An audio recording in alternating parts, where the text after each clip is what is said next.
Kombo na Yesu ezali likolo ya bakombo nyonso nalola mpe awa na se. Verset 1 jusqu'au verset 5. On lit la parole de Dieu.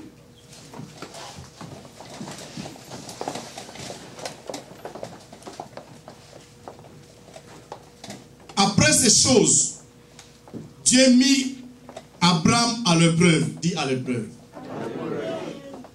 et lui dit, Abraham, et il répondit, mais voici, Dieu dit, prends ton fils, ton unique, celui que tu aimes, Isaac, va-t'en au pays de Moriah, et là offre-les en l'holocauste, sur l'une des montagnes que je te dirai.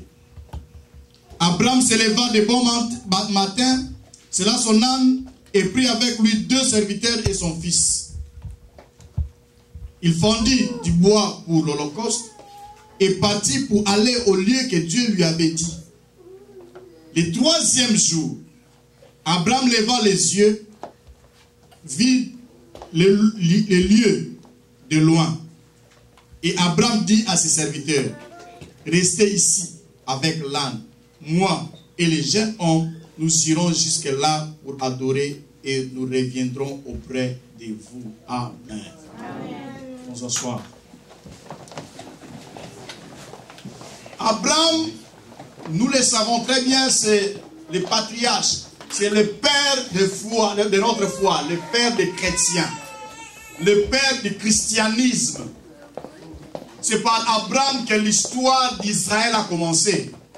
C'est par Abraham que la promesse de la naissance d'Israël. Dieu a dit à Abraham de laisser ses parents, de laisser sa patrie et d'aller au lieu que lui-même va leur indiquer. Et il est parti dans ces lieux. Il a tout pris.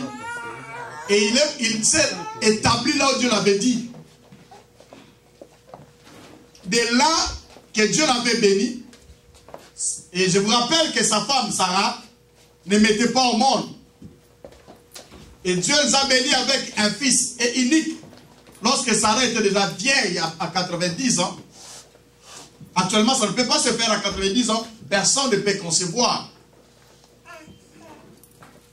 La ménopause atteint déjà à partir de 45 ans, 50 ans. Vous avez déjà la ménopause. Mais Sarah, à 90 ans, Dieu l'a donné un fils. Et son unique fils. Il s'appelait Isaac. Isaac devenu mûr. Isaac devenu grand. Dieu dit maintenant à Abraham. Et le met maintenant en épreuve. Il n'avait pas dit à Abraham que je veux maintenant te mettre en épreuve. Non. Lorsque Dieu veut nous mettre en épreuve, il ne nous signale pas. Il ne dit pas que non, mon fils, je vais te mettre en épreuve. Non, non. Dieu ne nous dit pas, il ne nous signale pas. Il n'avait pas dit non plus à Abraham.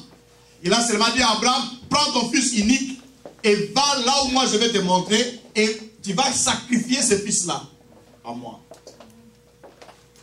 Mais l'unique fils, la seule bénédiction que Dieu avait donnée à Abraham, c'est lui qu'on appelle le fils de la promesse. Parce que c'est par elle que les promesses de Dieu devaient s'accomplir. Dieu lui demande encore de le tuer. Dieu s'est contredit alors. Parce que lui-même a dit, je te donne Isaac, c'est par Isaac là que tu auras des multitudes d'enfants. C'est par Isaac que Isaac mettra au monde, et ses enfants la mettront au monde, et c'est alors qu'il y aura maintenant une nation. Mais c'est le même Dieu qui reprend en charge et dit à Abraham, tue encore ce fils de promesse. Il n'avait pas dit, il n'avait pas signalé que je te mets en épreuve, lorsque tu seras sur Moriah, je vais te parler de ce fils-là. Non, il avait dit, va le tuer. Et Abraham savait très bien que Dieu, lorsqu'il dit quelque chose, il accomplit. Donc certainement que ce fils-là devait mourir. Il ne savait pas dire que notre Dieu peut changer après. Non, Abraham avait l'expérience avec Dieu et que ce qu'il dit, il le réalise. Malgré cela, il a obéi. Le problème avec le chrétien, c'est l'obéissance. nous aimons tellement la chose que nous possédons que nous ne sommes pas en mesure d'obéir à ce que Dieu nous demande. Amen. Nous oublions que tout ce que nous possédons appartient à notre Dieu. Même si les scientifiques aujourd'hui, si les scientifiques sont en train de développer leur intelligence, la femme qui ne met pas, qui n'a pas de matrice, on prend seulement le vil, on prend la semence de l'homme, on l'amène quelque part pour le développer, comme ça, pour donner l'enfant à cette femme-là. Ça, c'est ce que les scientifiques font. Mais d'où vient cela? C'est Dieu qui a donné. Ils n'ont pas pris le vil, ils n'ont pas créé le vil, ni la semence de l'homme. Ils ont pris quelque chose qui existait déjà que Dieu a fait. Donc tout ce que nous pouvons posséder, tout ce que nous avons, même les habits, même notre argent, même notre santé, appartient à notre Dieu. Et Dieu nous a prêté seulement, il dit, prenez, gardez ça. Mais lorsqu'il le demande en retour, nous ne voulons pas le remettre. Lorsque Dieu te dit, ta vie à toi, je veux que ta vie puisse me servir, on n'est pas prêt à répondre positivement. On regarde plus nos occupations, on regarde plus nos titres. Et moi, j'aime seulement vous rappeler à tout moment que ce monde va passer et Jésus revient bientôt. Pendant que je suis en train de vous parler, Christ peut revenir. Il peut revenir à n'importe quel moment. Qu'est-ce que toi tu seras? Qu'est-ce que toi tu seras après le retour de Jésus? Parce que le monde sera enlevé, ce monde sera emballé et mis dans le feu. Et vous savez, lorsqu'on parle des gens, si c'est la fin du monde, les gens voient ça comme des utopies, comme des histoires. Ça ne va pas se passer. Ça, on est en train de mentir, ce sont des histoires. Ils croient plus à ce que les scientifiques leur disent. Qu'à un certain moment, il y aura ça, il y aura ceci, cela. Non, ça, ce n'est pas vrai. Dieu reste Dieu. Même les philosophes, les grands philosophes de ce monde, à leur mort, ils ont cru à notre Dieu. Ils ont cru qu'il y a un Dieu. Mais il y a d'autres philosophes qui disaient que Dieu n'existe pas. On n'existe pas nous-mêmes. Mais à leur fin, ils ont dit qu'en réalité, Dieu existe. Si Dieu te bénit, sache que cette bénédiction appartient à Dieu. Si Dieu te donne les enfants, sache que ces enfants-là appartiennent à Dieu. Si Dieu te fait homme, tu appartiens à Dieu. Que quelqu'un puisse dire Amen. Amen. Abraham avait compris cela, n'a pas hésité à l'appel de Dieu. Il a pris son unique, la Bible nous dit très bien, son unique fils. Il l'a amené. Mais il n'a pas dit à sa femme, Sarah. Il a dit à ses serviteurs, arrangez-moi tout ceci. Nous partons avec mon fils, adorer Dieu sur Morija, et nous allons revenir. Voilà la parole de foi de cet homme. Nous allons revenir ici. Ça c'est très bien. Même si vous perdez quelque chose en Dieu, vous allez les retourner, vous allez les avoir en centuple et en multiple. En Dieu, on ne perd rien. Au contraire, on fructifie quelque chose qu'on pense perdre. C'est l'exemple des seeds, des semences. Lorsque tu mets la semence dans la terre, qui a déjà fait les champs ici? Qui a déjà fait les champs, il a mis la graine et il soit poussé. Il a travaillé la terre. Qui a déjà fait ça? Toi, tu n'as pas fait ça? Maman, pardon, tu n'as pas fait ça? Milan. Mais j'ai demandé qui a fait ça. Qui a déjà fait les Milan? Paul Mili, non? Non? Hey. Moi, mon papa m'apprenait à faire le bilan depuis au début. Il dit, hé, Ado, viens. Et je prends la roue, on commence à travailler, on prend l'arrosoir. Et si tu n'arroses pas le matin, tu as des troubles. Tu as des problèmes. Tu dois arroser. Amen. Amen. Et lorsqu'on prend un petit grain et on jette dans la terre, et c'est après un certain moment, ça doit mourir. Et pour donner encore un autre arbre de même identité, identique à la sémence originelle. Amen. Amen. C'est la même chose avec la vie. Celui qui veut avoir la vie, celui qui veut avoir la vie en abondance, doit accepter premièrement d'enterrer sa vie. Que sa vie puisse mourir. Pour que ça puisse donner une autre vie identique mais au multiple. Amen. Un seul arbre, un seul noix qu'on a mis dans la terre, ça venait seulement d'un seul fruit. Mais lorsque ça entre là-bas, ça pourrit, ça donne un autre arbre. L'arbre là donnera plus de fruits. Ça ne doit pas seulement un seul fruit, ça sera plusieurs fruits. Celui qui veut donner la vie à plusieurs doit accepter d'abord de perdre sa vie. Si tu ne sais pas perdre ta vie, si tu ne sais pas perdre tes privilèges, tu ne donneras jamais la vie. La Bible nous dit, et Dieu nous veut que nous soyons des personnes qui donnent la vie aux autres. Soit quelqu'un qui transmet la vie. Il y en a d'autres qui ne savent pas comment transmettre la vie. En eux, il n'y a que la mort. Lorsque vous le côtoyez, vous êtes tout près de lui, c'est seulement la mort qui est en train de transmettre. Amen. Amen. Amen. Vous savez comment ça se passe lorsqu'une femme ne met pas au monde? Comment est-ce qu'il reçoit des critiques, des multiples critiques, des par-ci par-là? C'est pas parce qu'il ne met pas au monde. Car ça, c'est quel genre de femme? Mais ils ne savent pas que l'homme aussi, ça peut arriver aussi chez l'homme.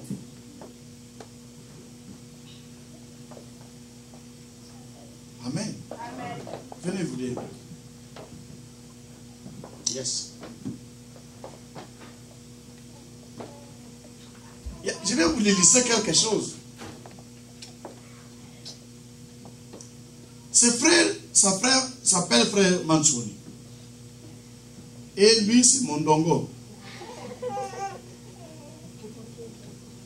Comme par hasard, pas comme par hasard, avant qu'il puisse se marier, frère Mansouni avait déjà fait un enfant qui s'appelait Moussali Diwanza. Et il y avait des infections et d'autres problèmes qui ont compliqué sa vie et il ne sait plus mettre au monde. Et après ça, il s'est marié avec notre sœur Mondongo. Ils ne mettent pas au monde. Vous savez maintenant qu'est-ce qui se passe maintenant en Afrique, chez nous, chez les parents, c'est la femme qui ne met pas au monde. Donc, chez nous, c'est quoi? C'est la femme qui doit mettre au monde. Ça n'existe jamais que l'homme ne peut pas mettre au monde. Et le fait de ne pas avoir d'enfant, ça dit tu es maudite. Qui t'a dit ça? Sarah ne mettait pas au monde et jusqu'à 90 ans. Ou dans l'autre français, à 90 ans que Dieu l'a donné l'enfant.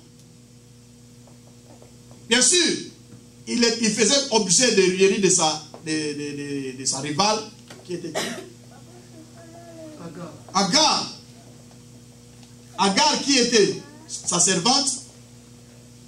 Et Agar, c'est Mondongo qui a décidé qu'Agar puisse, Abraham puisse avoir enfant avec sa servante. Mais elle commence alors à se moquer de sa maîtresse. Je rentre à ce que je disais avant. En réalité, la sœur est bien portante. Elle a consulté tous les médecins, on a trouvé qu'elle est bien. Mais seulement les tata moi si Romaine et le papa Koulout Wawa sont là. Non, ça c'est pas une femme à marier, il faut vraiment la répudier, ne met pas au monde.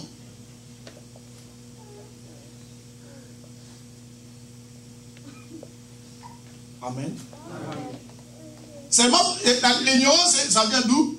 Ça vient seulement parce qu'on ne sait pas apprendre. On ne sait pas comprendre que non, il y a la stérilité secondaire ou bien la stérilité tout fait. Ça peut venir de l'homme ou de la femme. Ce n'est pas seulement de la femme. Et si on se donne à Dieu, si on prie, Dieu est capable de tout brûler, de tout neutraliser, même la stérilité qui est chez l'homme. Dieu est capable de le faire. Le Dieu qui a fait avec Abraham, qui a fait avec Sarah, qui a fait avec Anne, est capable de le faire pour notre frère Mansouni ou pour notre frère Mondongo. Merci.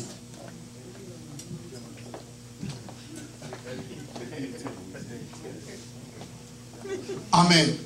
Pour donner la vie, tu dois accepter de laisser ta vie, que ça puisse se pourrir pour reproduire notre vie.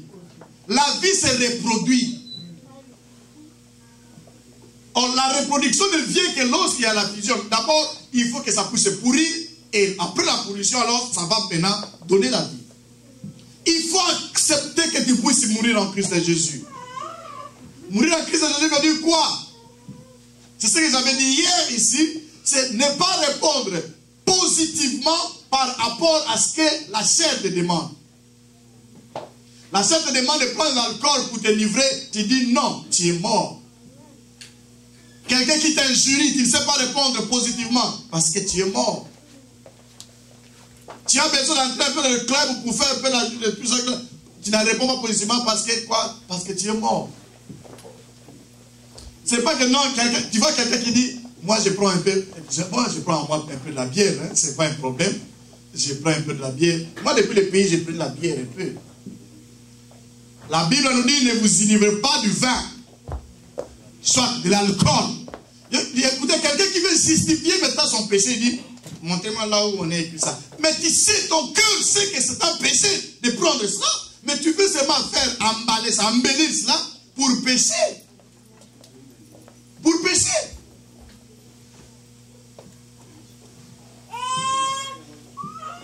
Ne cherche pas à donner une autre forme au péché. À justifier le péché. Ne cherche pas à dire que non, non, ça ce n'est pas un péché. Dieu n'a pas dit que c'est un péché. Non, non, non.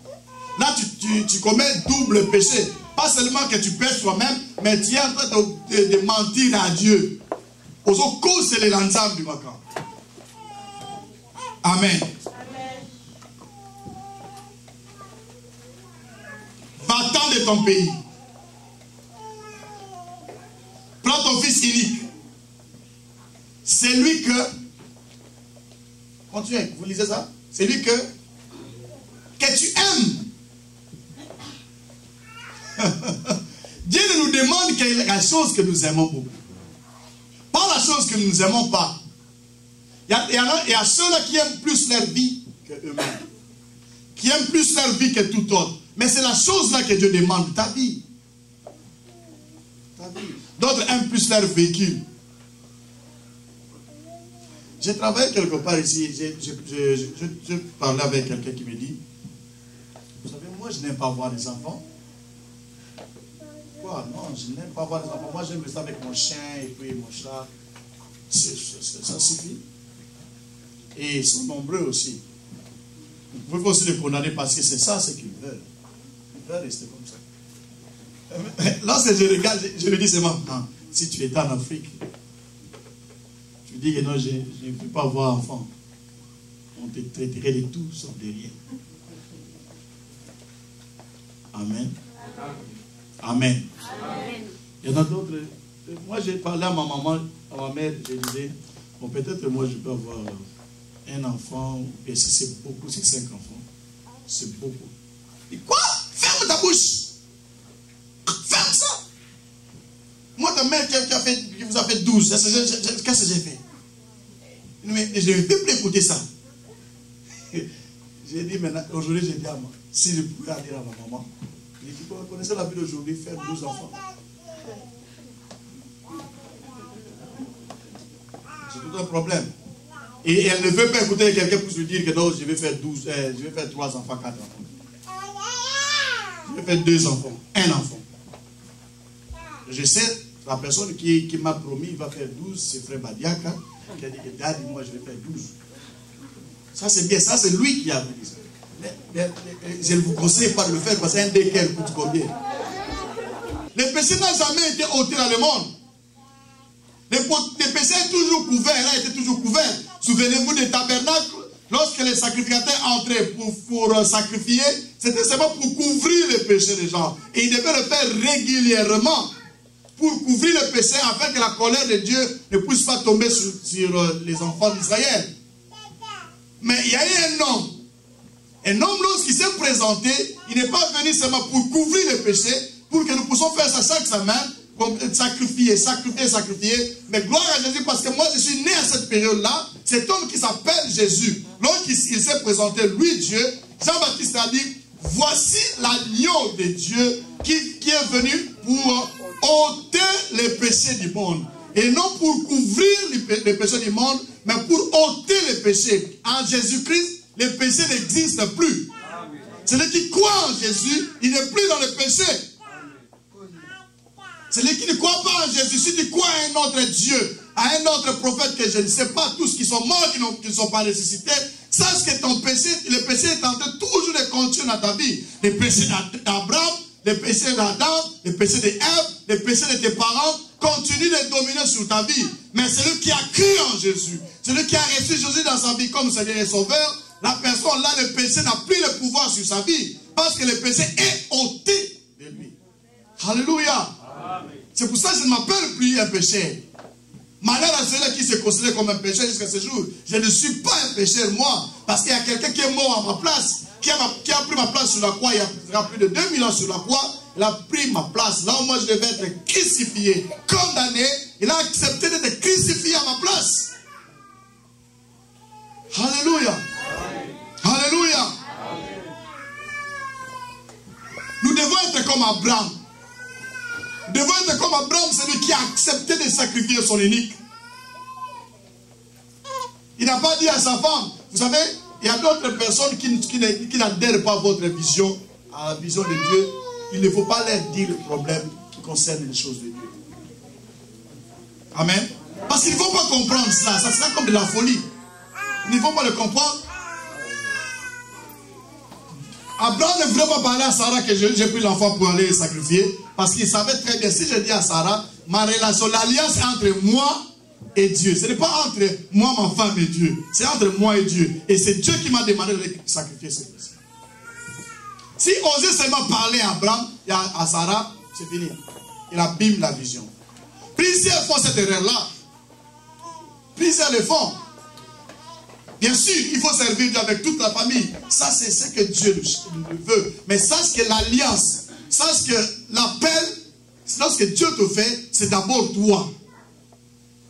Il y a d'autres choses que tu ne dois pas impliquer d'autres personnes parce qu'ils ne comprennent pas cela. Ils n'ont pas écouté la même voix que toi. Ils n'étaient pas là lorsque tu discutais avec Dieu. Faites attention, faites gaffe de ne pas associer d'autres personnes qui ne comprennent pas la vision. À l'église, on veut faire ça. Et tu parles, solliciter ou bien parler avec une autre personne qui n'était pas dans la vision, il ne va pas croire à ça. Il va chercher à philosopher cela. Vous voyez, normalement, on doit faire ça, normalement, tout ça. Mais il n'était pas là lorsque vous parlez avec Dieu. Faites gaffe de ne pas parler à ces gens.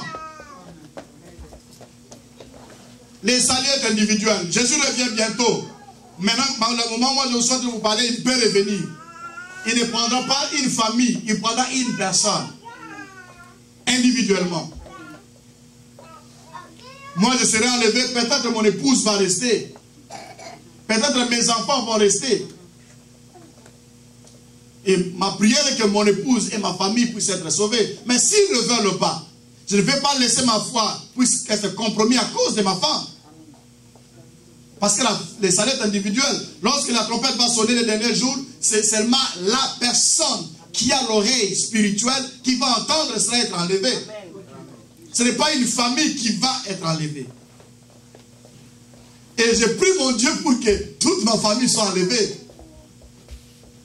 Je travaille durement pour que moi, ma femme et mes enfants puissent être enlevés. Mais on ne va pas appeler la famille à d'autres Chamala pour être enlevé. Non, on va appeler Chamala. On appelle Kanyeba, on appelle Moussaou, on appelle chacun. Et si on appelle Mondongo, tu dois être prêt à partir, c'est Mondongo. Si on a dit Mansoni, il faut que frère, tu sois prêt à partir. On n'a pas dit famille Mansoni, comme ça Mondongo et Mansoni partent ensemble. Non. Chacun aura l'appel d'une manière séparée. Amen. Travaille sur ton salut. Travaille seul sur ton salut. N'accepte pas que quelqu'un puisse s'interférer à ta relation avec Dieu. N'accepte pas ça. Alléluia. Quitte ton pays, prends ton sacrifice, va à Morija, va sacrifier, sans pour autant entendre quelque chose de la part de Dieu. C'est là que Dieu va se révéler dans ta vie. Amen. Prenez-les.